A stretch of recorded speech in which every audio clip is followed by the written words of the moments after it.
Boa noite, pessoal. Então, pessoal, essa live aqui, né, foi inspirada no Felipe Cavalheiro, que é político lá de Itu, né, da cidade do interior de São Paulo, em Pirapitingui, em que eu fiz uma participação em uma das lives dele, falando sobre a desigualdade social, e, através disso, levantou questionamento no Instagram de quais assuntos vocês gostariam de estar fazendo em lives, tratado em lives. E um desses temas foi evolução humana, em que hoje o nosso convidado especial é o professor José Lucas, formado em Ciências Biológicas pela Unifem, e também tem Educação Ambiental e Sustentabilidade pelo SENAC, em São Paulo. Então, vamos chamar aí o José Lucas. Boa noite, José Lucas. E aí, tudo bem? Boa noite, Daniel. Boa noite, pessoal. Tudo bem com vocês? Então, José, nos conta aí um pouco mais sobre você. Então, minha trajetória profissional, né, começou como de todos nós do interior, assim, foi para um lado, foi para o outro, até que chegou no ponto que a gente está hoje. Desde que saí no ensino médio, eu já estava fazendo curso de coreo, então aprendi técnicas em CorelDRAW, etc. Depois, quando eu entrei na faculdade de biologia, né, eu comecei a também trabalhar como cameraman, né. Depois disso, eu formei, fiquei ali trabalhando um ano como designado, 2 anos mais ou menos como designado, cameraman, dando um jeito na vida, e depois eu passei no concurso, 2014, efetivei. Hoje eu sou professor da escola Doutor Pacífico Mascarenhas, lá de Minutaba, né? E agora estamos aqui, né, fazendo um trabalho de divulgação científica, e espero realmente aí fazer com que vocês adquirem mais interesse, mais conhecimento pela ciência, né? O Daniel até falou que eu já tenho aí minha pós em educação ambiental. Também estou fazendo uma pós de licenciamento ambiental também, mas eu só não terminei. E minha trajetória, por enquanto, é essa, né? Se vocês quiserem ver mais trabalhos meus, tem o Facebook da escola, Doutor Pacífico Mascarenhas, né? Aí vocês vão ver os meus trabalhos e dos meus colegas também. Isso aí, José Lucas é amigo meu desde a adolescência, né? Sempre destacou na escola e é conterrâneo meu também de Curvelo, né, José Lucas?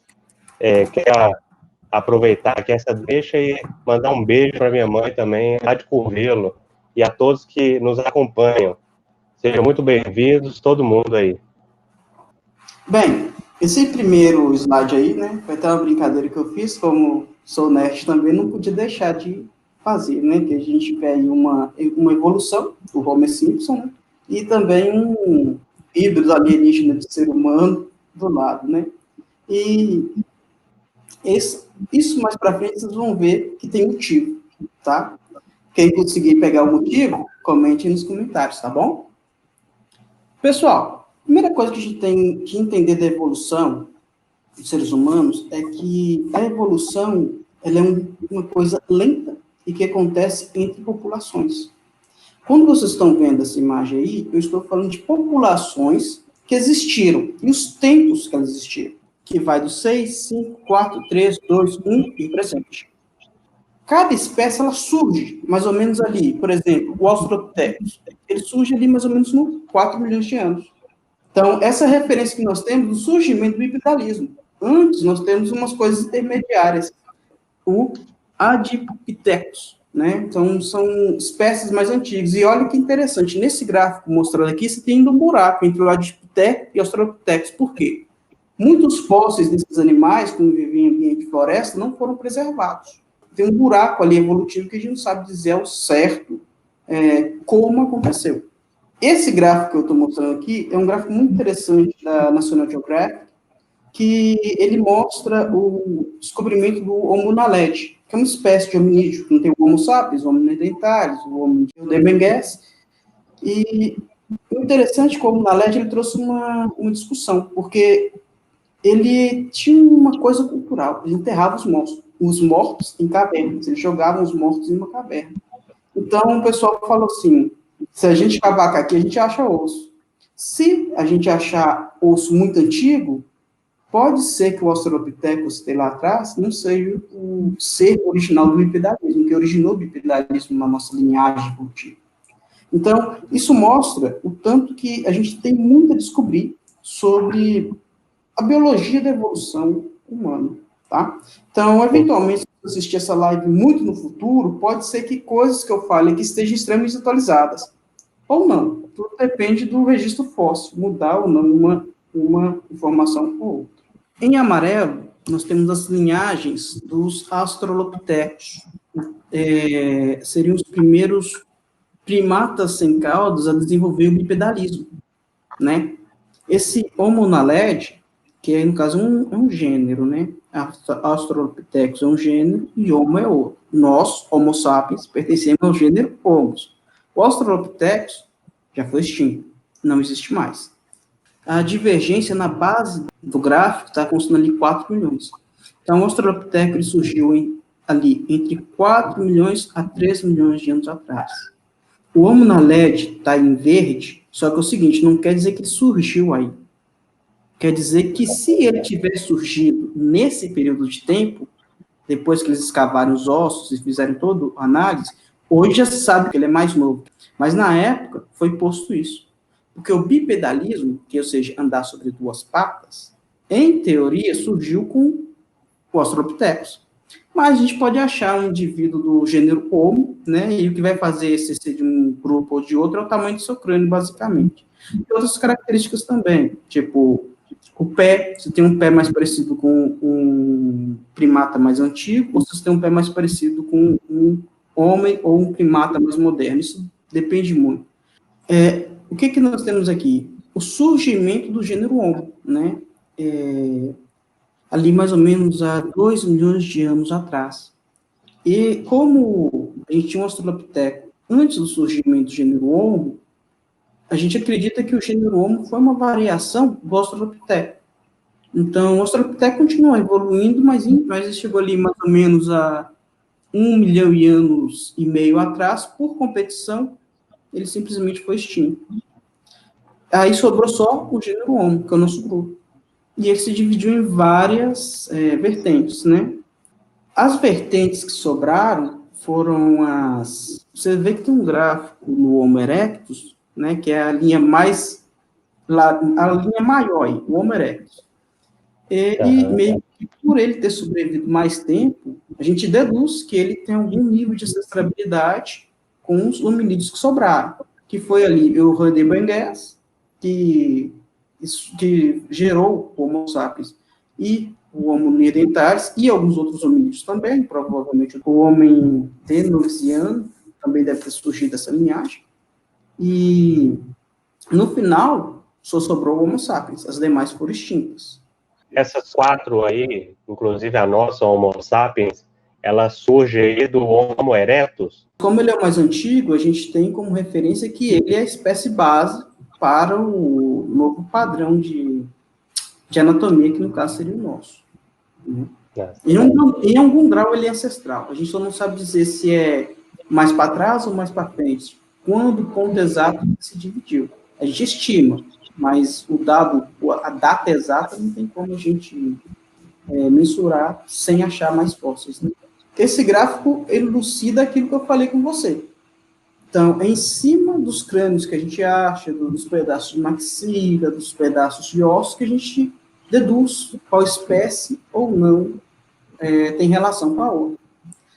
Você lembra que eu falei do Homo erectus? Olha que interessante. Aí você tem ele, bem no meio do gráfico, no centro do gráfico.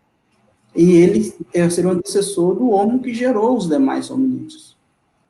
Se você olhar esse gráfico, dá um zoom na ponta dele, onde tem um finalzinho, tá? No azul. Aí, acho que aí já dá para o pessoal ver. Gente, vocês estão vendo o Homo antecessor saindo do Homo erectus? E esse Homo antecessor gera o Rodenbengues? Esse Rodenbengues, isso, é onde você está apontando. Ele vai se dividir em várias linhagens humanas. Então, ele sai da África antes do Homo sapiens. Lá na Europa, ele vai chegar na Europa. Lá na Europa, ele vai gerar o Neanderthals. Ele vai gerar ele na Europa e na Ásia. E, ao mesmo tempo que o Homo sapiens surge lá na África, outros grupos de hominídeos também surgem. E o que é interessante, quando o Homo sapiens sai da África, ele encontra esse povo todo. Né? A gente deduz que o Heldenberg é o ancestral do Homo sapiens e do Neanderthal, porque a gente acha crânios intermediários entre o Homo sapiens, o Neanderthal e outros hominídeos também. Sem esses crânios intermediários, eu não poderia chegar e falar, o Heldenberg é o cara que fez o surgimento das demais espécies. Então, o que eu quis mostrar com isso tudo? Que, dependendo dos encontros dos fósseis, toda essa tabela de quem veio antes e quem veio depois pode ser modificada.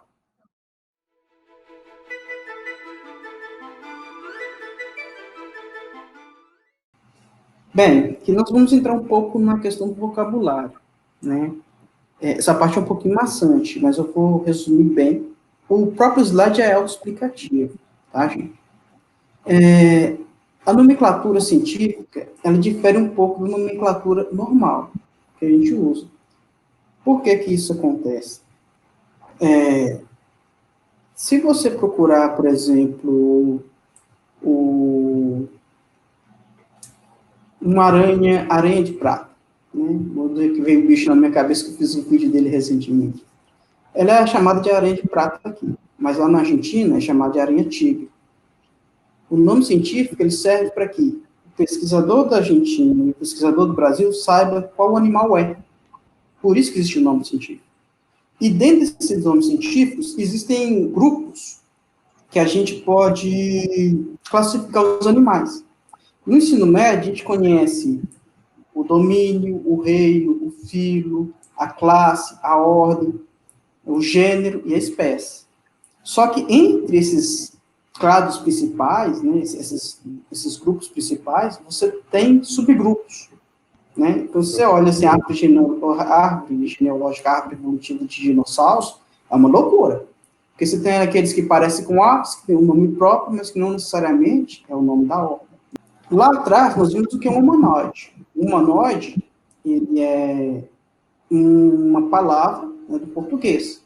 Pode ser um robô, um ser humano, uma criatura mitológica, tendo forma de humano, considerado um humanoide, né?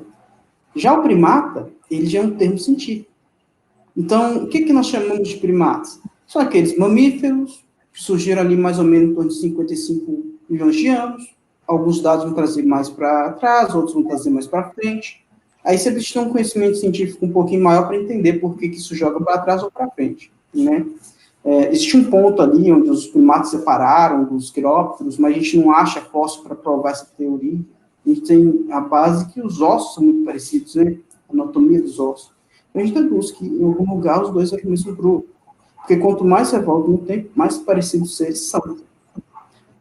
São aqueles seres que têm membros longos, no caso do primata, membros longos, pés e mãos com 5 dedos, polegares positores, dentes molares.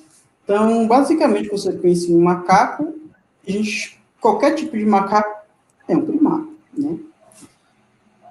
Próximo slide. Todos os primatas, eles são... Todos que têm pés e mãos com 5 dedos é considerado primatas, inclusive a gente? São um conjunto de características, né? Inclusive a gente. Só que quando você fala 5 dedos na mão, a gente tem que lembrar que o morcego tem 5 dedos na mão e ele não é primata, ele tem um grupo próprio, né? Tem características que são mais, vamos dizer assim, predominantes, por exemplo, o tipo de dentação, né? Isso já é uma coisa única dos primatas, né? Que ele tem molar no fundo, canino na frente. Apesar que tem muito primata que só come castanha, essas coisas, eles têm os mesmos dentes que a gente. Então, a dentição seria uma característica mais importante, né? Porque, por exemplo, se você for olhar a cauda, nós não temos cauda. Alguns têm. Então, não daria para usar a cauda como referência para definir um primata. Aí a gente vai para os designs de macaco. Quando a gente fala assim, primata, é todo mundo. Aparece assim, parecido com a gente ou não, é primata. Agora, quando a gente fala macaco, a gente está falando um design comum. É isso que vocês estão vendo aí na imagem, esse bichinho com uma cauda. Aí tem um pulo do gato. Se você não tem cauda, você é considerado um macaco. Então, quando eu vou falar, o homem veio do macaco, mas peraí, o homem não tem cauda. A linhagem que gerou o homem, essa coisa da cauda, é muito mais antiga. O ser que gerou o homem não parece nem o macaco, nem o chimpanzé, nem o homem, nem o gorila, nem o orangotango, não parece nada disso. Nem o macaco normal parece. Então, muitas vezes a gente tende a pegar um animal do presente para descrever uma evolução que ocorreu no passado. Isso é uma coisa muito errada. O símio, já tem o apelido, macaco sem cauda, tirando o hominídeo, que é a gente, tá? Então, por exemplo, tem o orangotango ali. Praticamente, esse grupo só tem orangotango. O prosímio é um grupo mais antigo, né? Que tem ali que são até chamados de primatas verdadeiros, porque eles são muito parecidos com os primeiros primatas que surgiram, né? A linhagem nossa, a linhagem dos símios, tiveram que perder a cauda. Já esses primatas prosímios, eles não perderam a cauda. O interessante é que os prosímios, esses relatados aí, eles são justamente aqueles que não têm a cauda prênsil. Porque dos dos primatas que tinham caudas, surgiram dois grandes grupos. Um que tinha cauda prênsil, os daqui, macaco prego, macaco carudo, consegue se segurar com a cauda, e os que não conseguem fazer isso, que são os da África, que é esses prosímios. Ninguém nunca viu um lêmure por aqui, só no zoológico. Ou um supumafu, né? O antropóide já são esses grupos que são muito próximos da gente, né? São esses macacos que realmente já conseguem ter uma postura bípede, mas claro que o chimpanzé, o gorila, os gibões não ficam bípedes o tempo todo, é só na emergência, né? O orangotango também. Então, quando a gente fala de antropóide, a gente fala desses macacos que, não está escrito macaco, eu acabei lendo, mas é isso mesmo, que são destruídos, não tem cauda, né? Aí você coloca ali também os tímios, o gorila, o chimpanzé, os gibbons, né? Gente, hominídeo, esse é o que pega. O hominídeo realmente é aqueles que parecem com a gente. Isso aí, se você falar que é hominídeo, eu tiro o chimpanzé, tiro o gorila, sobrou o quê? Nós tiramos os outros orangotangos, o gibão, sobrou o homem.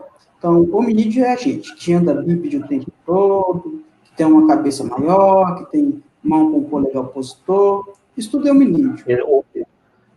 Só um ponto aí, Zé. O hominídeo, ele vem depois do antropóide? Sim. No caso, o hominídeo, ele surge dos antropóides, né? Eu não sei te dizer se o grupo que originou a gente, o hominídeo, é considerado um antropóide. Desculpa, é que a gente está dentro do grupo, isso mesmo. Nós estamos dentro do grupo dos antropóides. O que eu quis dizer é que, às vezes, o ancestral dos antropóides não necessariamente precisa ser um antropóide. Porque, por exemplo, vamos sugerir o seguinte, o primeiro antropóide, ele se divide em gorila, se divide em chimpanzé, se divide em homem, entendeu? Eles são meio que, eles surgem de irmandade, não é uma relação de pai e filho, é uma relação de irmandade. A partir do Australopithecus, tudo que anda bípede é hominídeo. Próximo. Isso aqui é uma coisa interessante, o Geraldo aí que está na live vai gostar dessa. O humano, quando a gente fala de humano, você vai lá no vocabulário, ele fala, homem relativo da natureza humana. Você entra o quê? Na parte filosófica. Composto por homens, que não é divino, mas você entra até na parte religiosa, que mostra piedade, indulgência, compreensão, né? Ou seja, já é uma característica do ser humano, humanidade, né? A gente fala. O substantivo do ser humano, o homem, né? Então, aqui a gente passa os limites da ciência e entra para o domínio da filosofia. Isso é um conceito abstrato que a gente usa no português. Então, quando a gente fala de ele é um ótimo ser humano. Você não está querendo dizer que ele é um ótimo primata bípede sem cauda que está andando para lá e para cá. Não. Você está querendo dizer que ele, dentro da espécie humana, ele tem um ótimo comportamento humano. Né? Tanto que se a gente for entrar nessa parte da genética, se eu alterar um corpo para ele produzir um fígado humano, ele é humano? Se a gente for olhar para o lado da consciência, um golfinho, um corvo são extremamente inteligentes, têm sua própria cultura, sua própria sociedade, eles são humanos? Então, aí complica muito. Então, esse termo me mostra por que a ciência tem que trabalhar com termos exatos. Se eu uso humano para designar os seres humanos, no caso que a nossa espécie, eu teria que colocar ali no barco o golfinho, o polvo, o porco, também um animal muito inteligente, o próprio cachorro. Né? Aí caracteriza mais a racionalidade, né? Isso, exatamente. Ele é um termo que a gente usa, mas que não necessariamente usa no contexto científico, para definir a espécie. Sim, sim. Muito bom. No vocabulário básico. É uma parte meio chata, os alunos odeiam essa parte, mas depois disso, a coisa flui maravilhosamente. Podemos ir para o próximo. Inclusive, o participante aqui gosta muito, inclusive, será responder pergunta desse pessoal aí. Estou animadíssimo para essa. Claro que a gente pega aí uma parte aí na escola que tem sim as suas preferências de suas matérias, né? Exatamente. Isso é uma coisa muito, muito importante. Inclusive, nós temos alguns professores aí na live, quando a gente faz esses trabalhos interdisciplinares, a gente toca muito nesses assuntos. Porque o ser humano, ele não evolui só biologicamente, ele evolui também socialmente, culturalmente. O ser humano, agora vamos para a definição. O que é o ser humano? O ser humano é um animal biopsicossocial. Ele tem sua parte biológica, óbvio, nós temos um corpo, nossa parte psíquica, nós temos uma mente que envolve o meu indivíduo, nós temos uma parte social. Então, esses são os três componentes principais que formam o ser humano. Em cima disso, a gente vai ver que algumas pessoas são mais individualistas, outras são mais do instinto e algumas mais sociais. A gente entra também nessa parte de sociedade, de indivíduo, de psicologia. Então, a evolução humana, ela, às vezes, é um pouco dessas fontes, porque a gente precisa disso para explicar alguns fenômenos da evolução humana. Eu vou tocar em alguns assuntos, se tiver alguém querendo complementar, mandar alguma ideia. Aproveitando essa parte do hominídeo, o Geraldo Lacerda faz a seguinte pergunta: os primeiros hominídeos tinham um raciocínio semelhante ao nosso e viviam em sociedade? Então, vamos lá. Os primeiros hominídeos, a gente tem que pensar o seguinte: a evolução é um processo. A sociedade foi uma das coisas que esses animais tiveram que desenvolver para chegar na gente. O raciocínio foi outra coisa que eles tiveram que desenvolver para chegar na gente.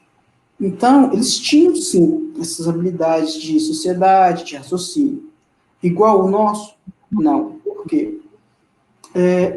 Para você usar um celular hoje, eu vou fazer bem agora quase uma parábola aqui. Se eu usar um celular hoje, você vai lá, o cara começa a mexer, mas o que é mais fácil? A sua bisavó, a sua avó mexer no celular ou você, criança? Quem é que aprende mais fácil? A criança ou no caso, o idoso? Não estou desmerecendo não, gente, mas em média nós temos experiência que a pessoa idosa ela tem mais dificuldade para lidar com certos aspectos da tecnologia, né? Mas agora, se você pegar, por exemplo, seu pai é capaz de entender mais de mecânica de carro do que você.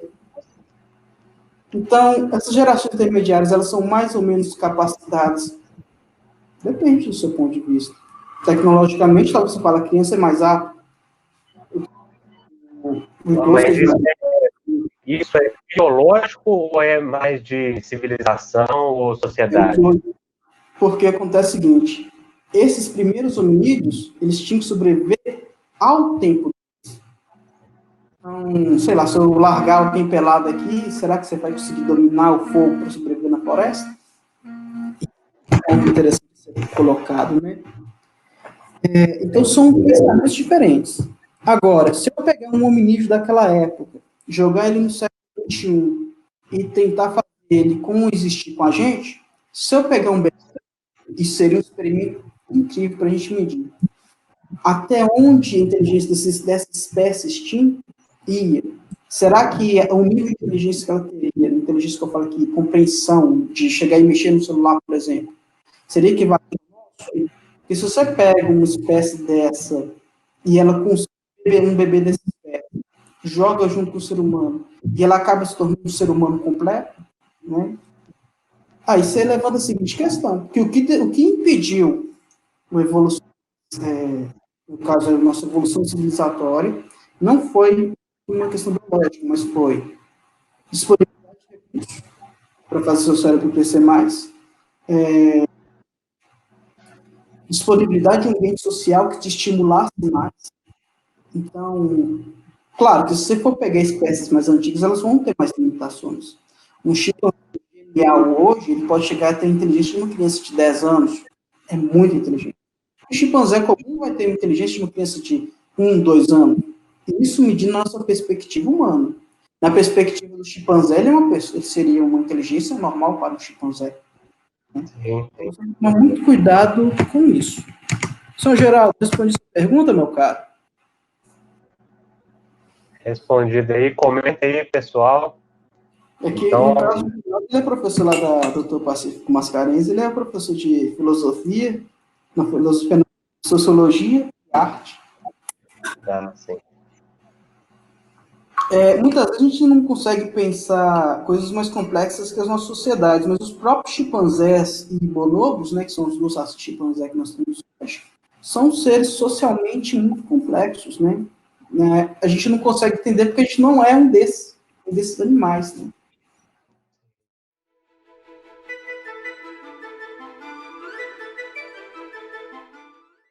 Gente, isso é só uma árvore genealógica, tá? Então, a gente baseia-se nos tempos, né? A gente está vendo aí uma linha com os milhões de anos, e outra, no caso, uma linha vertical, os anos, e na linha horizontal, as espécies que vão aparecendo pelo tempo. Né? Lembra que eu falei o negócio do... eles são como irmãos? Na base onde o galho se divide de um lado para o outro, esse animal, ou melhor, esse grupo de animais poderia ser considerado um antecessor. Seria como se fosse o pai de um grupo. E olha que interessante, no final, você vai ter o quê? Vários primos. Não são um necessariamente filho do outro. Então, por isso que essa ideia de que o homem veio do macaco é errada. Isso porque o seu macaco de referência não é o antropóide antigo, não é o hominídeo antigo, não é o símio antigo. É quem? É o macaco atual, o chimpanzé, ou às vezes até o macaco prego que tem cauda, que já é uma coisa que não tem nada a ver com o nosso grupo, com a evolução do nosso grupo.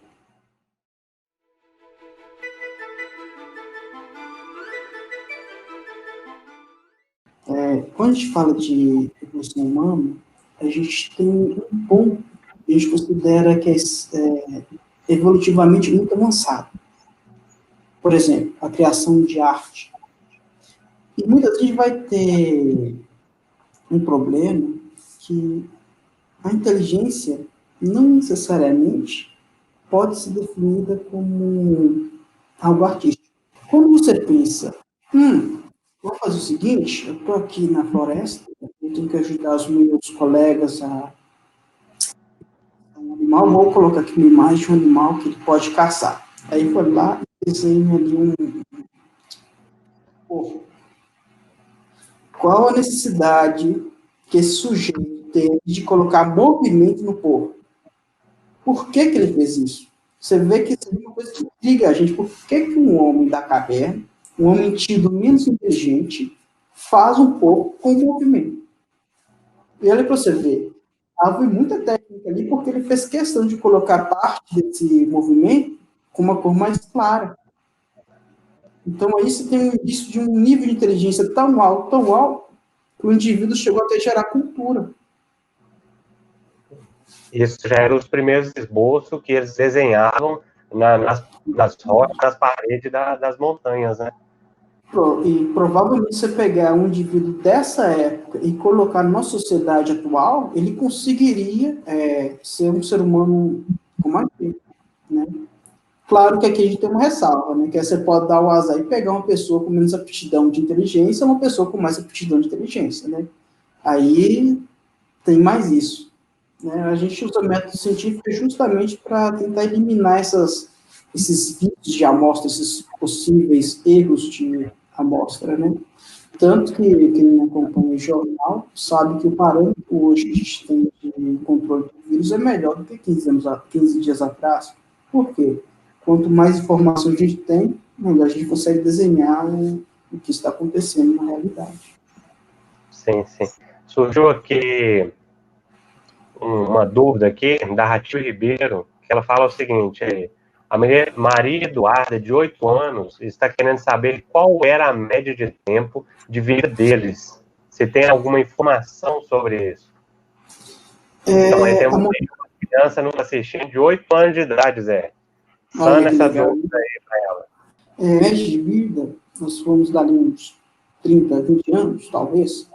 É difícil estimar, porque ainda tem muitos fósseis e são de populações ligeiramente ali, um pouquinho diferentes. Né? Por exemplo, no espaço de 10 anos eu tenho várias gerações, várias coisas que podem acontecer diferentes.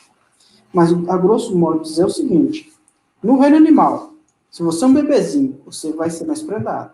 Se você já é um adulto, você vai viver mais. Então, os indivíduos que chegavam ali aos 15 anos de idade, eles conseguiam chegar ali aos 30, 40 fácil.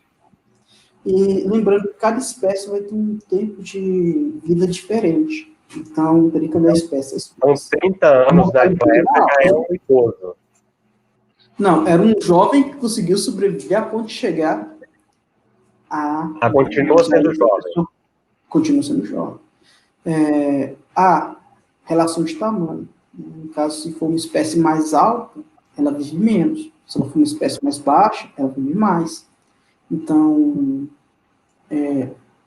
outra coisa que pode pesar também no registro fóssil é que imagina o seguinte, você morreu lá na aldeia, você já é um velhinho lá da aldeia, você já é uma criancinha lá da aldeia, certo? A criancinha morreu na aldeia. Na aldeia é mais difícil de ter predador. Então, nesse nível, vai ter um quê? Menos mortalidade de crianças.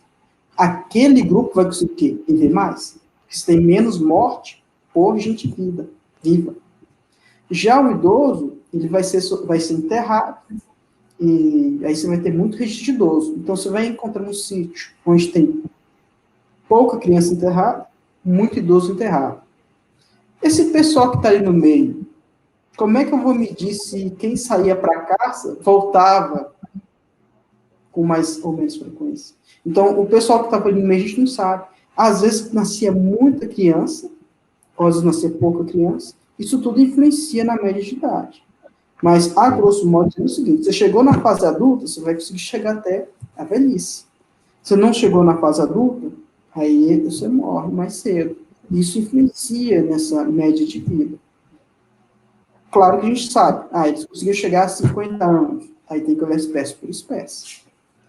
Eu não tenho nenhum anotado aqui que eu poderia dizer de cor salteado, mas o ser humano chega ali aos 100 anos, e com o avanço da ciência, claro, né? Sem a ciência, você volta na época de Cristo, a média era 30 anos. Quer dizer que todo mundo morria com 30 anos? Não. Quem conseguia chegar a 30 anos, chegava ali aos 100. Mas muitas pessoas não chegavam ali. Morria ali com 8, 10, 11. Muito jovem, né? Aquele cara lá que matou as criancinhas lá na época de Cristo, quando ele nasceu. Aquilo ali fez a taxa de mortalidade subir lá para cima. A média de vida de todo mundo caiu por conta disso, né? Então, tem muitos fatores que você pode jogar aí para determinar tempo de vida, né? Sim. Pergunta, apesar que eu não respondi diretamente, porque realmente é uma pergunta muito complicada de dizer espécie por espécie. Porque varia muito, né?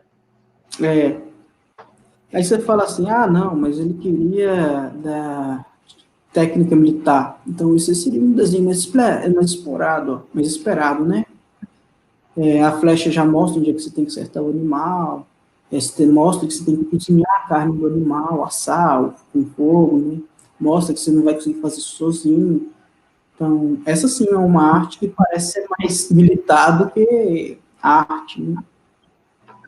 Aí você encontra numa caverna um negócio desse. Para que eles fizeram isso? Eu queria mostrar que eu estava aqui. Uma coisa que justificaria, né? Então, poderia ser um ritual religioso? Ninguém sabe. Mas o X da questão é que isso é uma coisa que não tem necessariamente uma função para o pessoal lá, né? Então a gente fica nessas dúvidas, onde necessariamente é só um animal tentando passar uma informação para outro, e até onde é um ser humano com uma mensagem, uma arte. Claro que aqui nós estamos falando de coisas com nível de sofisticação, a nível de quase escrita, né? Se deixar lá um desenho falando onde você vai acertar o bicho do coração, você tem que acertar a carne. Então, são níveis de consciência. Nós temos um nível de inteligência maior que os animais. Isso não diminui a inteligência deles. Só que a gente faz coisas que outros animais não fazem. Nem sonhariam em fazer, sei lá, ser um processo evolutivo de alguns milhões de anos, né?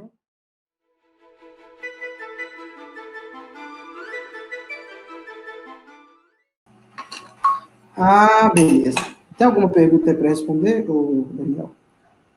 Tem aqui o Geraldo Lacerda, aproveitando essa deixa aí, José, e fazendo a seguinte pergunta. Nesse período, quais eram os principais predadores dessas espécies humanas? Então, nós tínhamos uma megafauna na época, né? Então, nós tínhamos, claro que depende do lugar que você tiver, né? África, Ásia, os animais eram diferentes, mas nós tínhamos grandes felinos, grandes rinocerontes, grandes gorilas, grandes orangotangos, nós tínhamos animais gigantes nessa época. O ser humano, nesse quesito, que nem falei, se você pegar um ser humano hoje, colocar naquela época, eu não sei se ele consegue montar um rinoceronte e cortar o pescoço dele, não. Eu mesmo, se fizerem isso comigo, eu quebro todo. Se conseguir hoje sobreviver naquela época, né? Então, o problema é que o ser humano ele é tão capacitado, que ele ajudou a levar muitos desses animais à extinção. Na África, o que sobrou da África de animal gigante? Gorila, e são gorilas baixinhos, não são gorilas gigantes como tinha antigamente. Girafas, só são gigantes porque tem um pescoção também. O rinoceronte e o elefante. Na Ásia, sobrou só o elefante. Aqui, ainda sobrou urso, sobrou alguns gatos grandes, né? Mas nada do tamanho de um tatu gigante ou de uma preguiça, né? Isso é uma coisa legal de vocês levarem criança para ver, é uma preguiça gigante, né? Se o país fosse mais ligado nesses fósseis, é grande, gente. O bicho é grande. Para ter uma noção, um tatu gigante é o tamanho de um fusca. Imagina um animal do tamanho de um fusca. Então, era com esse tipo de animal que o ser humano antigo lidava. Era rotineiro deles, né? Isso é do hominídeo. Isso. O que acontece é o seguinte, mais ou menos ali em torno de entre ali 40 mil anos atrás e 12 mil anos atrás, é que começou essa extinção. Então, é um processo lento. A gente quase chegou a pegar, se pensar que isso tem uma diferença de 10, 12 mil anos do tatu gigante, da preguiça gigante para a gente, quase que a gente conseguiria pegar. Isso é uma coisa interessante, que imagina comigo, imagina se os primeiros humanos que chegassem aqui, tivessem a ideia de domesticar o tatu gigante. Nós não estaríamos exportando carne de vaca, a gente estaria exportando carne de tatu gigante lá para fora. Só que, infelizmente, no caso, quando a gente tem um predador novo chegando no lugar, no caso do ser humano, ele vai competir com as espécies que já estavam lá. Então, não necessariamente eu vou caçar o tigre que me mata, mas eu vou caçar a comida do tigre que me mata. E na competição, porque eu consigo comer mandioca, eu consigo comer abacate, eu consigo comer milho, e o milho eu ainda planto para comer.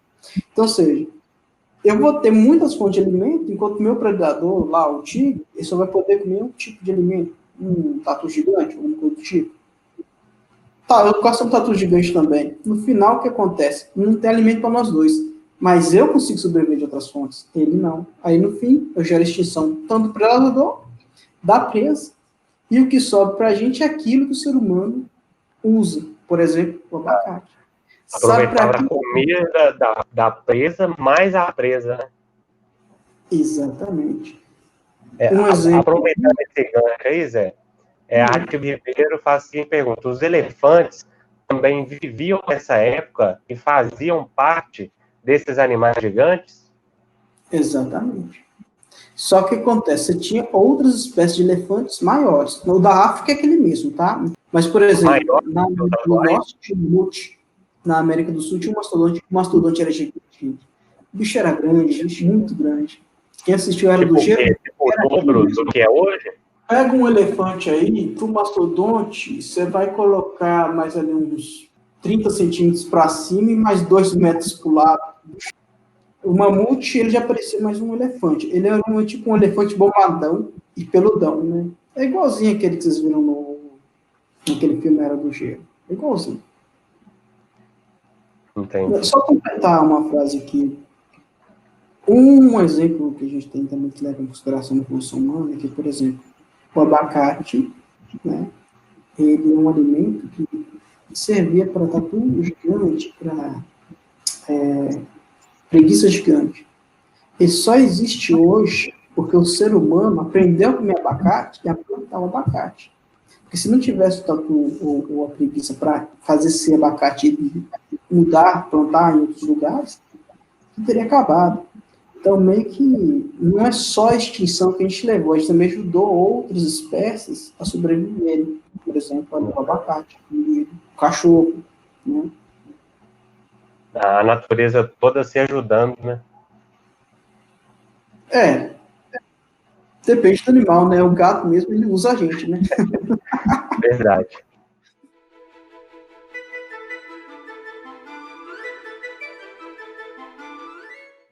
Agora a gente pode ir para as migrações, né? As migrações, gente, é uma parte muito interessante. Pode passar para o primeiro slide aí.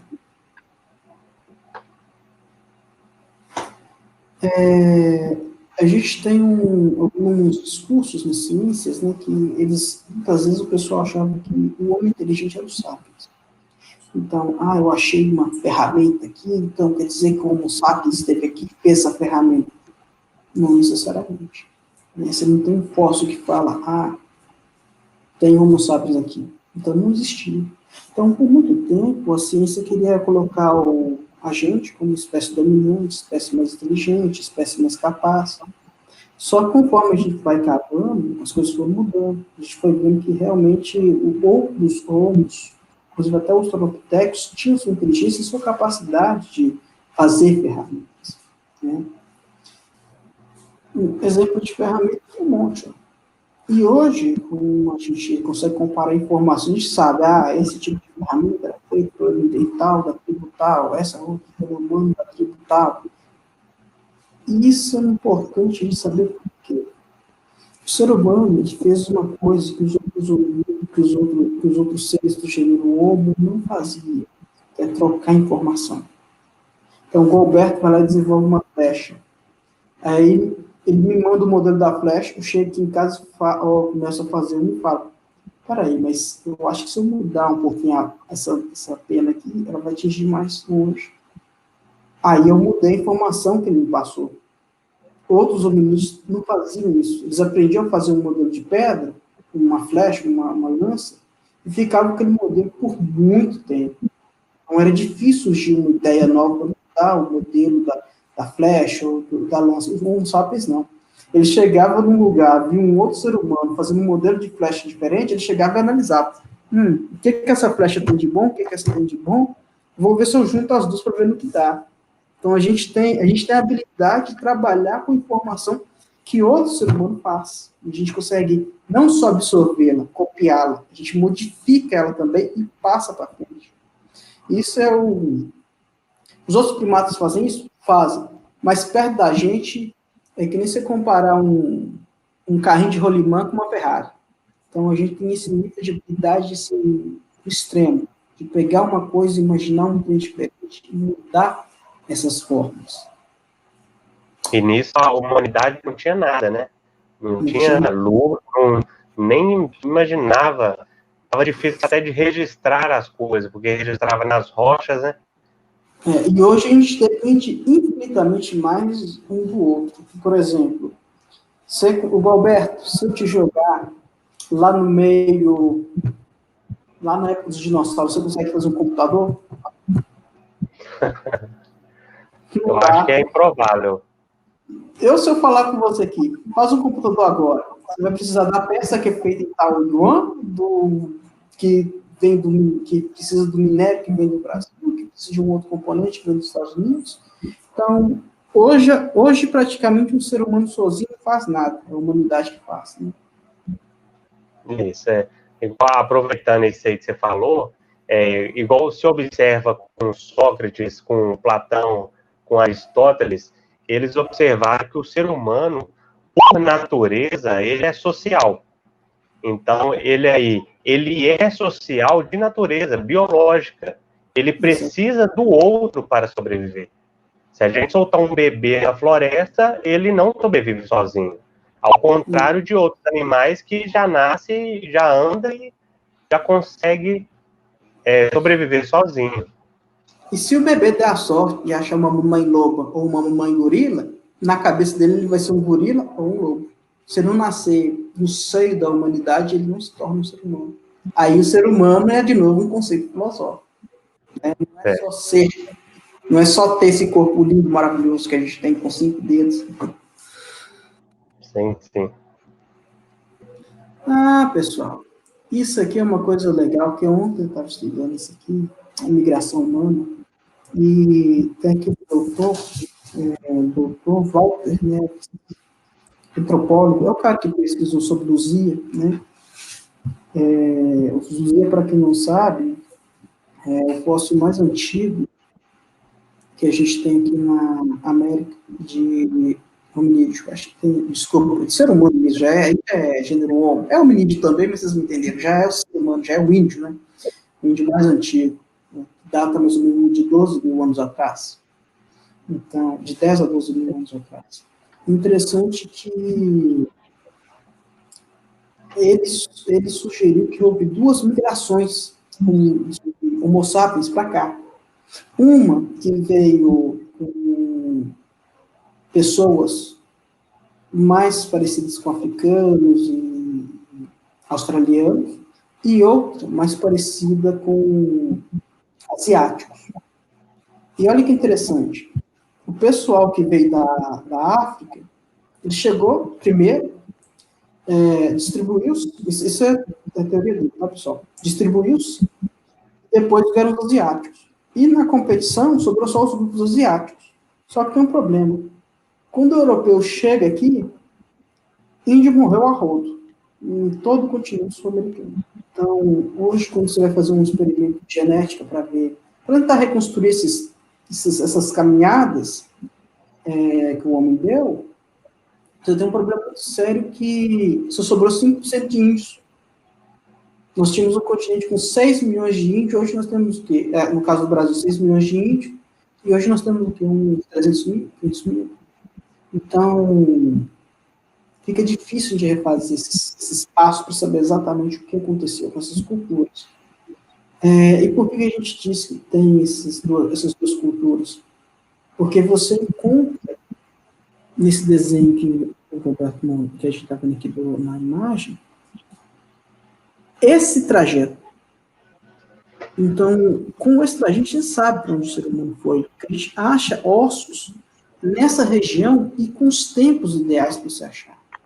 Então, por exemplo, se você tem uma cultura que se estabeleceu há 4 mil anos lá na América do Sul, e você encontra essa cultura muito parecida há 4 mil anos aqui, você sabe, ele tem que ter tido um tempo para chegar aqui, pelo menos 1000 anos. Então, você vai chutando para trás. Cada osso que a gente encontra, cada crânio que a gente consegue analisar o DNA DNA, cada dente que a gente analisa do DNA, faz essa rota ficar mais clara.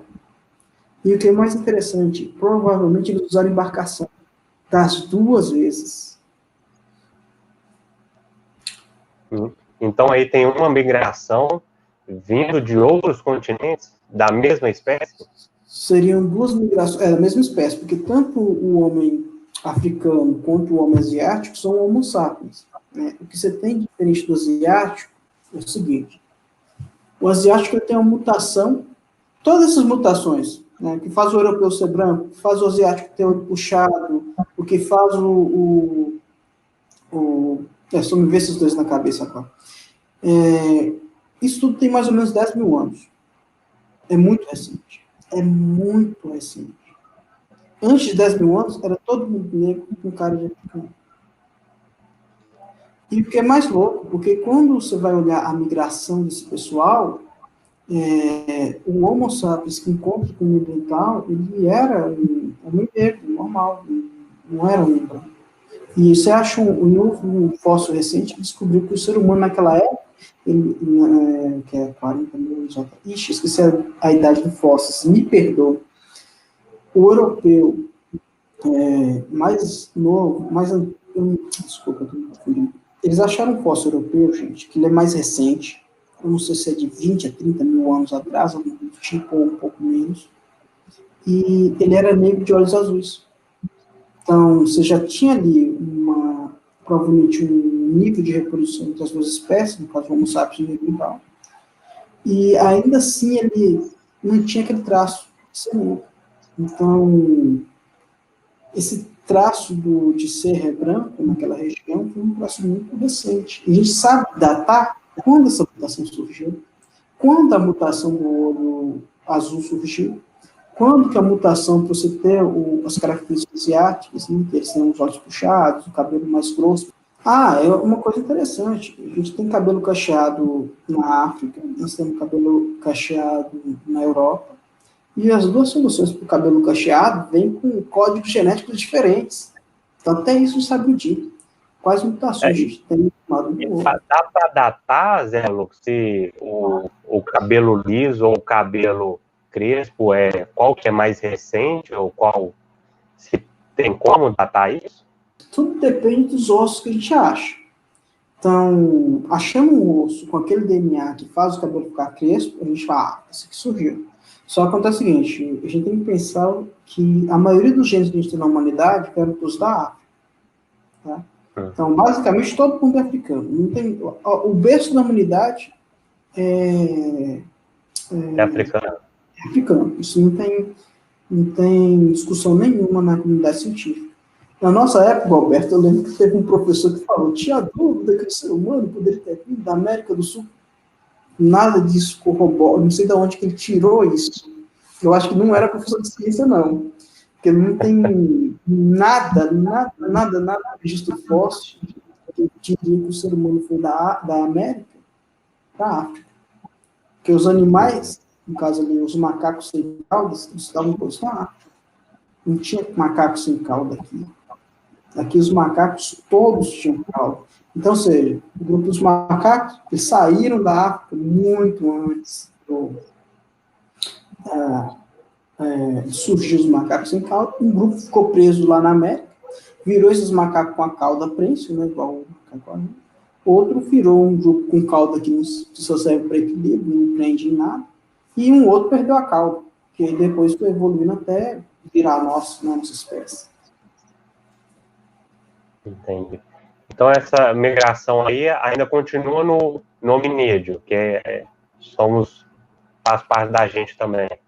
Isso, aqui a gente já está no Homo, né? Vocês vão olhar aí, ó, 200 mil anos atrás. Vou dar uma pausa aqui, Zé. E a Elizabeth Trindade falando, né? Gostaria de saber sobre o passado, presente e futuro das evoluções. Então, até agora há pouco, a gente estava no passado, né? E agora a gente está entrando a começar a falar do presente, né? Que é o Homo sapiens. Nós estamos num passado mais recente. Vamos lá. Aqui a gente está entrando por uma faixa entre 200 mil até os tempos de hoje. volta uns 10 mil anos atrás, que a gente vai falar de migração da Europa para a América, tá? Esse gráfico, pode aumentar aí, deixa ele grande. Aumentar ele? Esse gráfico, ele já está mostrando aí para a gente as idades de quando esses grupos humanos surgiram. Pode deixar na tela toda. Vocês estão vendo aí, na África, você tem ali 70 mil anos, 200 mil anos, 50 mil anos. Então, isso aqui nós estamos falando do Homo sapiens chegando em outros lugares. Antes do Homo sapiens chegar em outros lugares, você teve outros grupos de hominídeos que saíram antes. O grupo que saiu aí primeiro é o grupo dos Homo heidelbergenses. Eles saíram da África em torno de 600 mil anos atrás. Esses homos, quem ficou na África virou o Homo sapiens. Evoluiu, virou outros grupos, até que sobrou só o Homo sapiens. O Heidelbergensis, que foi para a Europa e para a Ásia, virou o Homo de Neandertais. Houve outros grupos também, o Denovisiano, outros grupos menores. Mas, basicamente, os dois grupos maiores que a gente tem nessa região é o quê? O Homo sapiens, que surge na África, e o Homo neanderthalis, que surge na Eurásia, na Europa e Ásia. Tem outros hominídeos também, só que mais em grupos menores, mais restritos. Por exemplo, o Denovisiano, ele era da área do Tibete. E eles tinham ali algum tipo de mistura genética. Então, o Denovisiano, de vez em quando, reproduzia com o Neandertal e vice-versa. Aí, mais ou menos ali, uns 70 mil anos atrás, o Homo sapiens sai na África. Quando ele sai da África, quais as adaptações que ele tinha? Né? Ele tinha um corpo mais adaptado com o clima quente, ele tinha narigão, ele tinha nariz para respirar mais ar. Ele sai da África e encontra esses outros humanos estranhos. O Neandertal, ele é o quê? Ele parece um anão. Por quê? No ambiente frio, você tem que ser mais baixo para não perder tanto calor. Você tem que ser mais turrão, tem mais gordura. Então, eles pareciam tipo aqueles anões da Terra-média, só que mais alto, né? Um pouquinho. Para quem não sabe essa referência, Senhor dos Anéis, tá? E lá houve algum nível de reprodução entre essas espécies, a gente sabe por causa de genética. E, inclusive, o Denovisiano hibridizou completamente com o Homo sapiens. Né? O pessoal do Tibete, os Sherpas, eles têm DNA Denovisiano que não existe em nenhum outro lugar da humanidade. Então, quando você vai fazer esse conhecimento genético, quando um conjunto de características muito grande surge geneticamente falando, não é mutação. Então, a gente sabe quando surgiu uma mutação para asiático, porque é um ou outro gene. E ali já não existia Neandertal mais para misturar. Então, ali só já existia Homo sapiens. Quando o Homo sapiens chega nessas regiões, os outros hominídeos desaparecem. No fim, sobra só o Homo sapiens. Então, você vai ter ali a Europa, o Homo sapiens, com algumas características neandertais ali passando para os seus descendentes, mas ali já é o Homo sapiens. O Neandertal já não existe mais. Por que eu sei que é o Homo sapiens? Você vê um Neandertal, você veria ele, você perceberia que ele é um ser humano, mas você olharia assim a cabeça dele, pareceria mais uma bola de futebol americano. A sua já é mais redonda, parece apesar do cabelo não ajudar, parece uma bola de boliche, né? Então, acabou que a gente sabe que essas espécies foram desaparecendo, assim como chegou. Seja por competição, seja por reprodução, seja por, no caso ali, essas espécies se juntaram e viraram uma só. Então, sobrou só o Homo sapiens. Quando sobrou só o Homo sapiens, ali eu consigo medir. A partir daqui, houve uma mutação que fez o povo asiático ter o olho puxado e o cabelo liso. A partir daqui, o homem europeu, que até então era negro, passou a ficar branco. E isso não significa que o homem que vivia na África não parou de evoluir, não. Porque às vezes você tem essa ideia de que eles mudaram, eles evoluíram. Não. Quando a gente fala de diversidade genética, tirando o Brasil, que é uma regra, exceção, que a gente é todo mundo livre, então nós temos tudo de todo mundo. Se você pegar um africano do norte, um africano do sul, um africano do leste, um africano do oeste, desses países que houve pouca escravidão, pouca hibridização com povos de outros lugares, eles geneticamente são muito mais variados do que se, por exemplo, pegar um holandês e um irlandês. Eles vão ser muito parecidos entre si do que os africanos são entre si. Isso é uma coisa importante de colocar, porque não existe essa de superioridade na evolução. O que a evolução seleciona é o que dá certo ou aquilo que reproduz mais. Tá? É importante colocar isso em pauta, porque muitas vezes a gente tem preconceito, eugenias, que surge desse pensamento. A minha raça é maior. Sabe por que a gente parou de usar o termo raça? É porque existe gente idiota que acha que o ser humano é definido apenas por seu conjunto de DNA. A gente é um animal psicossocial. Se você der uma condição para o africano, igual que você dá para o japonês, os dois vão ter o mesmo nível de desenvolvimento. Então não é uma questão de ter pobreza por causa de raça. Então esse melhor aí já é classificado de maneira de adaptação do ambiente, né? E não de forma assim, do que a gente conceitua aí, né, socialmente e culturalmente, de realmente ser o melhor. Tanto que a coisa do homem neandertal que eu comentei com você, ele era um homem tão inteligente, ou às vezes até mais inteligente do que a gente, porque ele tinha um crânio maior e um cérebro maior que o nosso. Mas o que pegou talvez para ele foi o quê? Ele não tinha essa capacidade de ficar, eu vou lá na tribo vizinha. Você vê demais na Bíblia, né? O cara ia buscar a namorada na outra tribo, não ficava na mesma tribo. No caso do neandertal, ele ficava na mesma tribo. Reprodução entre parentes tende a de diversidade genética e atenuar defeitos genéticos, né? Erros genéticos, por assim dizer. Então, isso você vê demais quando o cachorro, vou comprar ali um poodle, aí você vê o poodle com as juntas todas, por quê? Esse poodle, ele era reproduzido ali, era a irmã com o irmão, e essa ninhada de filhotes se reproduziam entre si, até que os erros genéticos se acumularam. Você tem espécies que evoluíram, superaram isso, leão, por exemplo, mas nem o cachorro, nem o ser humano, no caso do nosso grupo, evoluiu para isso. Então, a tendência nossa, quando você tem casamento entre parentes, é que se você repetir muito esse processo, a tendência é que você acumule muitos defeitos genéticos. Então, é contraproducente a gente ficar fechado num grupo só. Inclusive, pode ter sido isso que gerou esse comportamento do ser humano falar assim, olha, aquela moça neandertal ali, ó, ou vamos ter um filhinho aqui, ou denotizando. Então, isso é uma coisa que pode ter pesado muito na nossa evolução. Ser social com o outro. Isso, não ter esse preconceito. Esses preconceitos, essas coisas são coisas muito recentes. Você vê, por exemplo, que na África mesmo, não existe castigo com mutilação.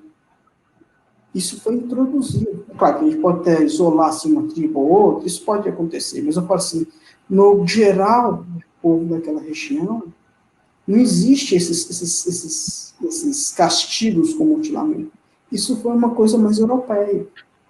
Então, o ser humano, em seu cerne, ele é um ser social, ele é um ser que precisa estar lá sempre dependendo de outro ser humano. Isso tudo que a gente está vendo agora é porque a gente chegou num ponto de evolução que a gente está tão acomodado com as coisas que a gente começa a pensar bobagem, né? A gente não está com aquela cabeça tão ocupada igual antigamente. E uma função dessa live é justamente isso, né? Trazer informação de qualidade para vocês, né, terem o que argumentar na mesa de bar. Sim, sim. E aproveitando essa migração aí, Zé, o Geraldo Lacerda perguntando se esse formato geográfico dos continentes influenciou nas migrações. As migrações, elas dependiam da caça. Então, eles seguiam os grandes animais. Então, por exemplo, vamos imaginar que na África eles seguiam os zebus. Aí eles migraram para outra área e achou um outro tipo de presa que migra lá, um boi da região, que seguiu esse boi da região. Aí chegavam numa região nova, eles encontravam outros animais que migravam, eles iam seguindo. E eles iam seguindo e criando os animais que eles traziam, o porco, o gado mais para o leite também. E eles iam seguindo isso até que chegou um momento que se desenvolveram embarcações, então o homem também pescava, né? Isso é uma coisa interessante que eu vou abordar lá na frente. E sim, o ambiente ajudou muito a empurrar o homem mais para lá ou mais para cá. Importante dizer que, quando a gente vê esse desenho do Estreito de Bering, que é ali entre os Estados Unidos e a Rússia, eles não passaram ali de a pé. Era impossível, porque na época que tinha grama lá, o homem já não tinha chegado lá. Então, eles acreditam que o homem foi navegando. E ele passou por ali 2 vezes navegando. Uma com um grupo mais africano, então, mais antigo, lá há mais de 12 ou 13 mil anos atrás, e outro grupo mais recente, né, de 10, 15, você tem que voltar mais para trás, desculpa. É porque a gente não acha muito fóssil nesse lugar, porque está tudo debaixo de 100 metros de água. Então é difícil ir lá e ter que cavacar a terra e gelo e tentar encontrar esses fósseis. Mas as respostas de como o homem saiu da Ásia para a África, está tudo enterrado debaixo da água. Enterrado debaixo da água é ótimo. E sim, então influenciou sim essas migrações. Tá? O cabelo ruivo é uma característica dos orientais. Esse gênero não existe em nenhuma comunidade africana. Já no caso do povo Sherpa lá do Himalaia, eles têm uma maneira de transportar oxigênio que não existe em uma população da África. Só que são genes gritantemente diferentes. Então você não pode falar, foi uma mutação. E é um conjunto de genes também, né? Vários genes do gênero mesmo tempo.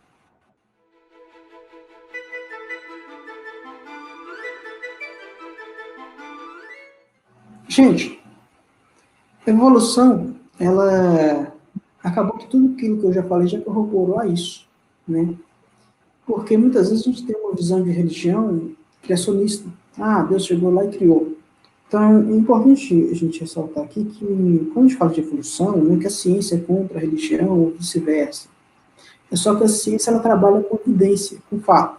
O que é o fato e a evidência que a gente tem? É que o ser humano ele tinha ancestrais em comuns, que a gente encontra crânios, que a gente encontra ossos, e muitos desses problemas religiosos são atuais. Porque quando muitas dessas descobertas de evolução foram feitas por pessoas religiosas, né? E pessoas que não deixaram de crer em suas crenças. Porque muitas vezes quando se fala assim, Deus chegou lá, criou o homem do pó da terra, da lama, e soprou de vida, mas eu faço uma interpretação mais filosófica disso, ele quis dizer o quê? Que os elementos que existem no homem são elementos que existem na natureza. Quando você mostra, vira o quê? Terra para a planta. O que você tem que manter? Água para se manter vivo. Você respira. Aí, põe no texto. Então, o ser humano tentando explicar a sua natureza, né? Através do divino. A ciência, ela não trabalha com certeza, ela trabalha com fatos e evidências, né? Então, muitas vezes, essa acaba virando uma briga de boteco desnecessária. Então, por exemplo, sabe o que é legal? Eu, professor, entro lá no 8º ano, professor de biologia, você é ateu, né? Não, minha filha, não é assim também, não. E se fosse também, não teria problema. Porque, eu acho que isso é muito questionado mesmo. Não é? A gente tem que aprender a separar as coisas, gente. Eu sou católico, não deixei de ser católico porque estudei ciência. Né? Então, a gente tem que parar um pouco de querer colocar um ao outro na caixinha um do outro, e tem que parar de escutar mais. Né? Outro dia eu estava conversando com uma terraplanista, ela tentou justificar que na Bíblia tinha um trecho que falava que a Terra era plana, com um salmo. Gente, salmo, para quem não sabe, é tipo poesia da época. É que nem você escutar aquela música lá da Paula Fernandes, quero ser a lua iluminando o sol, e considerar isso como um fato, a lua iluminando o sol. Bem, isso foi uma piada que vocês podem rir agora. É interpretação. É complicado, gente. Então, muitas vezes o texto quer ser literal, às vezes não. Então, a gente tem que ter esse bom senso de não querer levar tudo muito ao pé da letra, sabe? É evolução de acordo com o Pokémon. Essa ideia de que o ser vai melhorando. Só que acontece, o indivíduo não evolui. Quem evolui são as populações com o tempo. Já o Digimon, ele é legal que ele dá aquela ideia do robô que atualiza, do programa que atualiza, né? Então, uma evolução, no caso, você vai melhorando conforme você evolui. Não necessariamente, porque a evolução seleciona aquilo que dá certo, aquilo que reproduz mais. As pessoas, essa visão que a pessoa tem de que veio do macaco, então eu já expliquei que isso não é bem assim, tem sempre ancestrais em comum.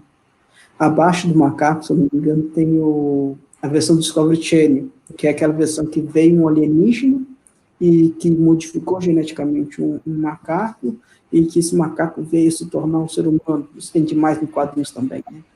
Então, não faz muito sentido, porque o que a gente vê e o que a gente estuda corrobora a teoria da evolução. Não é corroborado algum ser que fez a modificação. Olha que legal. Nós temos aí outra árvore evolutiva. Vocês estão vendo entre o chimpanzé e o homem?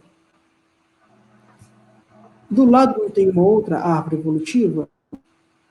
Esse trechinho aí é o mesmo, eu estendi ele do lado.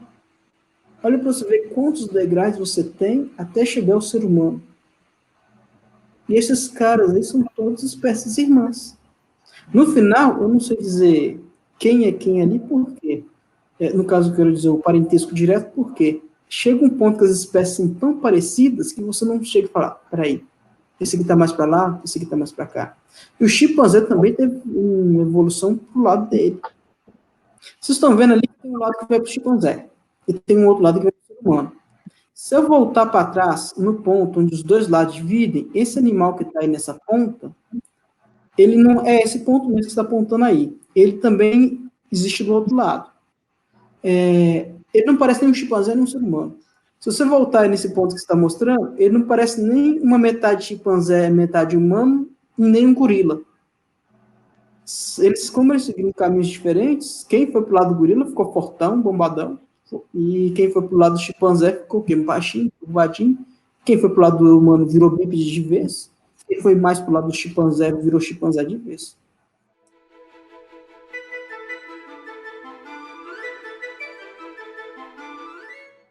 Ó, características do homem, resumindo.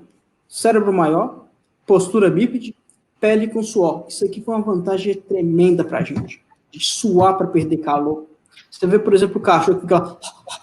Então, o que ele está fazendo? Tirando calor. Ele consegue fazer correndo? Não consegue. A gente pode estar correndo e a gente consegue suar. Então, isso aí é uma vantagem que a gente acabou se tornando um animal de resistência. Que a gente não precisa parar para descansar, para perder calor. A gente consegue... É quase como se tivesse um funcionário interno, que funciona o tempo todo. Já o cachorro tem que dar uma parada, uma respirada. E olha que um cachorro é um animal de resistência igual a gente. Então, a gente, na correria, a gente não consegue cansar um cachorro. Chega uma hora que o cachorro ele pede arrego. O cavalo pede arrego. E a gente continua. Mas aí a gente tem que fazer uma comparação para dias. Né? Um ser humano caminha na dias, um cachorro caminha na dias, o cavalo caminha na dias.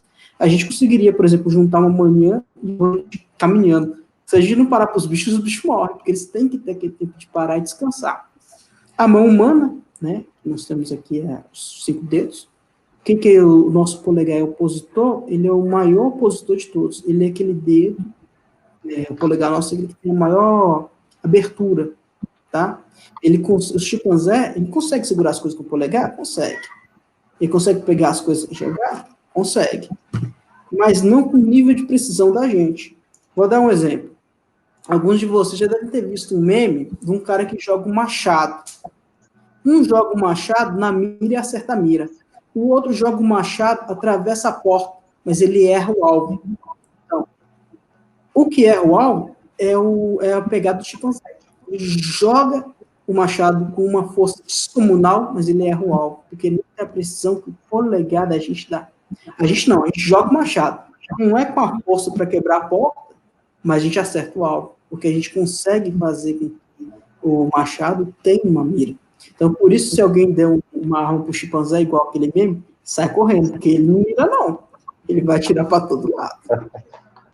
A face humana, né, nós temos o branco do olho, que serve para comunicação, né, às vezes a gente consegue comunicar só com um olhar, de tanto que a nossa face é desenvolvida. Nossa mandíbula, ela é mais retraída, mais para dentro, a gente precisa ter aquele dentão do chimpanzé, porque como a gente aprendeu a usar martelinho e ferramenta, a gente deu uma facilitada para o trabalho da boca. Então, acabou que a nossa mandíbula não precisou mais crescer. E ela retraindo facilita também a gente ter alguns movimentos na face. Então, às vezes parece que é uma característica ruim, porque você não consegue quebrar uma noz no dente, mas você consegue falar melhor. O chimpanzé falando, depois você procura aí no Google, que é uma coisa no YouTube, que é feio. E mais, em inglês é pior ainda. Dismorfismo sexual. Então, a mulher e o homem, eles são muito diferentes. Se você pegar um gorila, um chimpanzé, eles são muito parecidos. Então, a mulher ela tem um corpo mais de violão, você não vê isso em outros primatas. Eles são muito, muito parecidos, o macho e a fêmea. Junto com a evolução da boca, você tem ali a garganta. A vantagem de ser bípede é que você possibilita que o ar passe mais pela garganta. Então, você facilita a evolução disso aqui, da sua capacidade de falar pregas vocais. O chimpanzé, o orangotango, o macaco prego, eles têm isso? Tem. Mas eles não têm as mesmas qualidades e proporções nossas. Então, a gente consegue usar palavras, formar palavras com facilidade. O chimpanzé, ele faria, por exemplo, um barulho tipo... Você não consegue entender. Aqui não, aqui é coisa... Ô, Gualberto, você está bem? O que você está fazendo? Então, a gente tem uma capacidade de falar muito, muito maior do que o chimpanzé. Porém, o chimpanzé, na hora que ele vai falar, ele usa mais gesticulação que a gente. Então, meio que eles têm uma linguagem própria deles, que usa menos fonação e mais movimentação. Neotinia, então, a gente tem um envelhecimento retardado, e a gente também tem um retardo da maturação. Então, o bebê demora muito para chegar no estado de criança, a criança demora muito para chegar no estado de adulto, o adulto demora muito para chegar na idade, na velhice, e o velho, ele consegue se manter vivo por muito tempo. Por que disso? Quando a gente vai numa situação tribal, é bom você ter o velho para cuidar da criança, enquanto o jovem vai caçar. Quanto mais tempo o velho viver, melhor para a tribo. Hoje, infelizmente, é que o velho está se desvalorizando. Desculpa, idoso, velho é estado de espírito. O idoso, hoje ele é desvalorizado, mas no passado ele era uma pérola. Ele era o ancião que tinha que ser consultado. Ele era o cara que viveu tudo e que ainda ajuda a cuidar das crianças, enquanto o jovem está indo lá enfrentar o leão, enfrentar o rinoceronte, subir na garganta lá do rinoceronte para caçar o bicho. Então, isso tudo é muito interessante, porque qualquer animal que sai da fase reprodutiva, logo ele morre. Então, se fosse, por exemplo, uma situação mais selvagem, a mulher, assim que saiu da atividade reprodutiva dela, ela morreria. Então, sei lá, a mulher para entrar na menopausa de 45 anos, 50, hoje em dia, talvez um pouco menos, depende da geração, porque isso muda, depende de alimentação, de um monte de questões hormonais que eu não vou entrar aqui, senão a gente vai ter que ter mais 1 hora de vídeo. E ela consegue viver ali uns 30 anos, chegar aos 90, chegar a 100, às vezes viver até mais que o homem, né? Nós temos aí no meio, essa parte de verde, até o laranja, que é o adolescente, o jovem adulto, o adulto. Algumas dessas fases, pessoal, elas são biológicas, elas têm um cunho biológico, né, que é, por exemplo, a menina começa a ganhar o seio, o homem começa a engrossar a voz, aí ele fica assim, ora fala fino, ora fora grosso, e fica até passar pela adolescência, mas você tem um cunho social também. Então, hoje, você nota que as crianças estão chegando à adolescência mais cedo. Isso tem um peso social. Isso é outro exemplo que eu dei, que as mulheres estão tendo uma fase reprodutiva maior, estão chegando a 45 anos com capacidade reprodutiva, às vezes até 50. É raro, acontece. Então, uma parte de nosso comportamento biológico é também definido pelo espaço, o ambiente tanto social quanto biológico que a gente vive.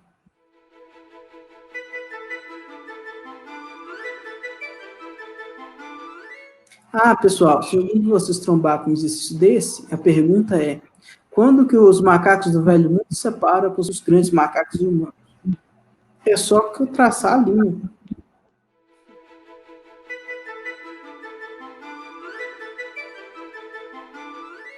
Agora as perguntas de vocês. Deixa o macaco aquático para o finalzinho de tudo. É que a pergunta é o seguinte, né? Que a evolução humana, né, nos demonstra várias modificações físicas, né, do ser humano, e hoje, através da tecnologia e diversas comodidades que a gente vai tendo para não precisar fazer muito esforço para executar uma tarefa, então, diante disso tudo, de forma cerebral, de forma física e intelectual, nós estamos evoluindo ou regredindo o nosso cérebro? No sentido de alimentação, ele está aumentando, mas aí são fatores ambientais influenciando no fator biológico.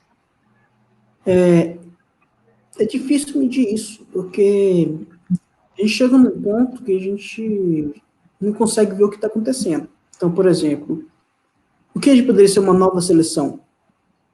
O mundo entra no desequilíbrio total, o planeta fica mais quente, isso vai matar um monte de gente. Então, existem pessoas que são mais resistentes ao calor sendo selecionadas, existem pessoas mais resistentes a doenças, como, por exemplo, o coronavírus, estão sendo selecionadas. Então, é difícil medir isso porque a evolução não para.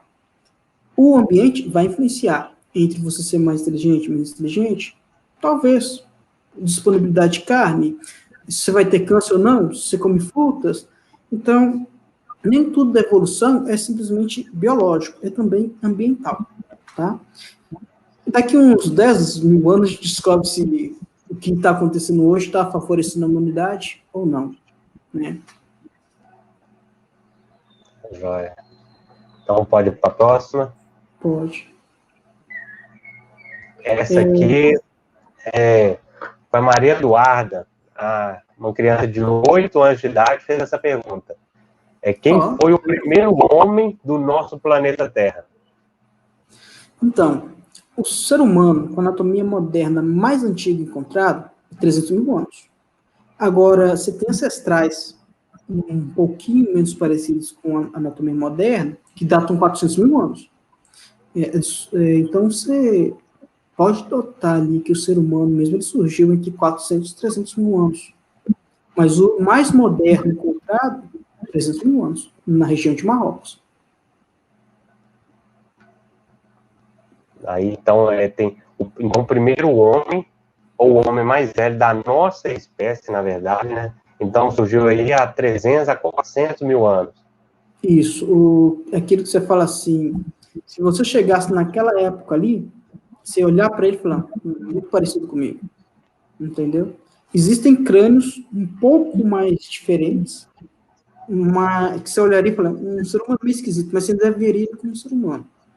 Então, aquele que você crava, não, esse aqui já é Homo sapiens, 300 mil anos. Lembrando, o Homo sapiens, provavelmente ele surgiu mais ao sul. A gente consta o seguinte, que a espécie ancestral que foi virando o Homo sapiens, ela estava mais lá para o lado da África do Sul, tá? Porque você acha muita coisa humana ali. Ali, nesse lugar em Marrocos, você acha pouca coisa. Então, pode ser também que seja um outro grupo que desenvolveu, ficou muito parecido com a gente? Pode. Mas tem que achar mais fósseis para a gente ter certeza disso, né? Inclusive, antes do Homo sapiens, antes do Homo sapiens, antes dele, era racional? Sim. O gênero Homo é um gênero extremamente inteligente, extremamente capaz. Ali, a partir dos australopitecos, são seres muito capazes, tá? Claro que eles têm uma limitação social do que eles poderiam aprender, né?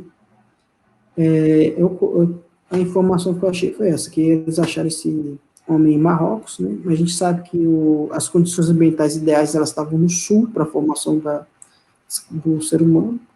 Mas é aquele negócio, né? Os grupos eles andavam por lá e para cá, reproduziam. Então, a gente tem certeza do seguinte: da África veio. Mas o fóssil mais antigo, parecido com a gente que a gente encontrou 300 mil anos atrás, Marrocos.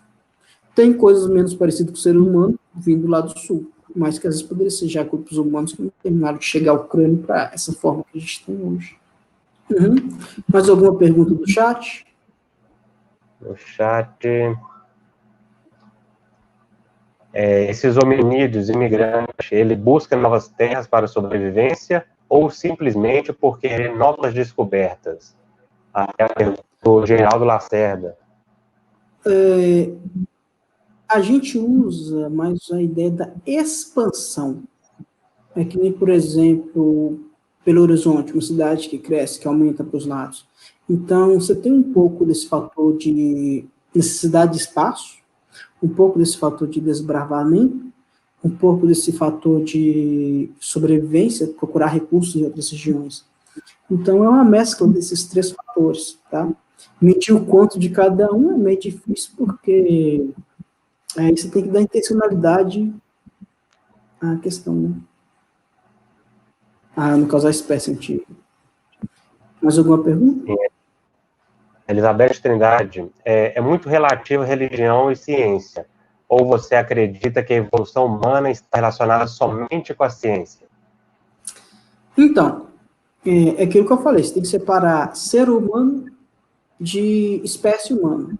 Né? A espécie humana, ela veio por evolução, isso é um fato científico, não tem que questionar. Se o ser humano tem um toque divino, aí é da crença de cada um. Eu, pessoalmente, acredito, como eu disse, eu sou católico, né? Eu não vejo que o texto da Bíblia sobre o Gênesis seja um texto literal, para mim ele é um texto mais figurativo, né? Ele é um texto com um significado filosófico maior do que um significado material, né? Não metafórico. Distinguir o fato de crença, né? Fato de crença. Né? Não quer dizer que a crença seja algo irrelevante, pessoal. É importante lembrar que muitas religiões trazem conforto, trazem desenvolvimento para pessoas, desenvolvimento, eu falo assim, por exemplo, abre caminhos, né? Quem nunca passou por uma situação difícil teve conforto na religião. O oposto também acontece, né? Às vezes as pessoas se decepcionam com a religião, acontece. O que a gente está pondo é o seguinte, os fatos indicam que a espécie humana surgiu por evolução. O quanto que tem toque divino aí, a ciência diz que não tem toque divino, que é eventos naturais que ocorreram, que foram selecionando um homem. Quer dizer que a minha crença está errada? Não. Só quer dizer que a sua crença não faz parte do que a ciência estuda. Ela não está errada, não. Cada um tem o direito de acreditar no que quer. Exatamente. Aí, Geraldo Lacerda, a diminuição dos recursos naturais e o desprezo com a preservação do meio ambiente é uma triste realidade do mundo. No Brasil, a devastação da floresta amazônica é divulgada pelos cientistas e toda a mídia. Até que ponto essa devastação da floresta prejudica os cidadãos brasileiros? Uma perguntinha complicada. Hoje, no presente, está quebrando essas pernas de tudo quanto é jeito que você imaginar. Mas no futuro, pode ter certeza, os netos irão nos julgar. Nossos netos vão apontar o dedo na nossa cara e falar por que vocês deixaram isso acontecer. Porque quando você perde biodiversidade, você não recupera mais. Pode ter sido que você recupere no tempo da evolução. Vamos esperar ali 30, 50, 100, 200 mil anos para ver. Quando a gente fala, por exemplo, da queda dos dinossauros e a ascensão dos mamíferos, ali foi um processo de 40, 50 milhões de anos, talvez até mais, não tem de cabeça. Então, recuperar de uma extinção, recuperar de uma perda, é complicado. É claro, nós temos outras riquezas que se a gente consegue medir hoje, infelizmente, não vão voltar atrás. Vamos ter que conviver com isso. O Capitão Planeta vai cobrar isso da gente. Com certeza. Isso, sem dúvida, a história vai estar lá nos livros de história, falando de tudo que aconteceu em 2020, principalmente. Não, você vai ter um livro de história pré-Dilma.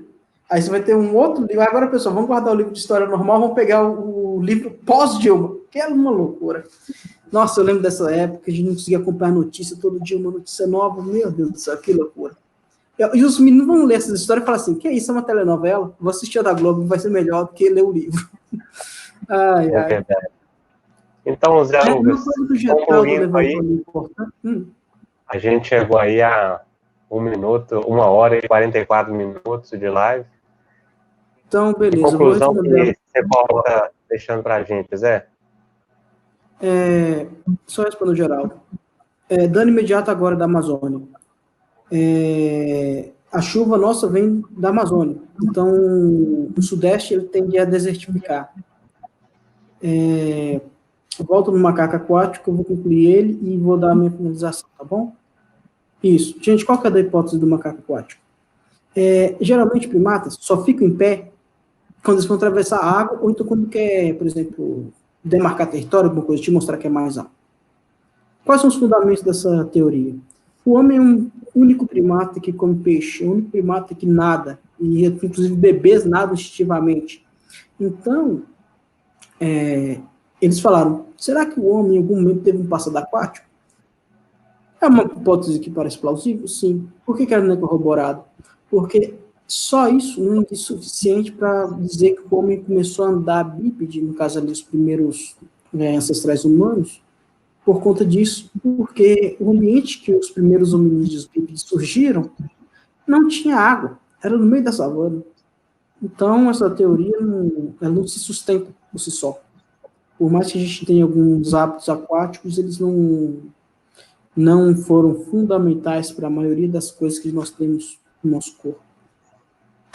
Então, acho que o que eu tinha para contribuir hoje era só isso, né? Encerrar agora? Fala mais alguma coisa, Zé? Pessoal, foi um prazer estar aqui. Desculpa a demora, porque o assunto é realmente muito Nada bom. que eu recomendo vocês acompanharem o La Ciência, o Xadrez Verbal, o Atileia Marino, o canal do Pirula, o canal dos Lobos. Esses são canais que realmente trazem muito ciência de evolução. Qualquer dúvida que vocês tiverem, vocês podem também me encontrar nas redes sociais, a gente começa a conversar. E é isso mesmo. Obrigado pela oportunidade, Roberto, precisando, estamos aí. Obrigado para quem nos acompanhou até o momento. Boa noite. Olha, passou um morcego aqui agora. Boa noite para todos. Agradeço você pela live, pela participação aí. Nós falamos aí de evolução humana. Quem quiser aí, pessoal, seguir o Zé Lucas, tem aí as redes sociais dele, Facebook, @professorjoselucas.zelan. Tem aí o TikTok aí, @zelan0007. E o Instagram, @zelan007. Aí, pessoal, muito obrigado pela participação, pelas perguntas que a gente recebeu. Tenha uma boa noite. Muito obrigado pela participação de todos e de todas. Abraço.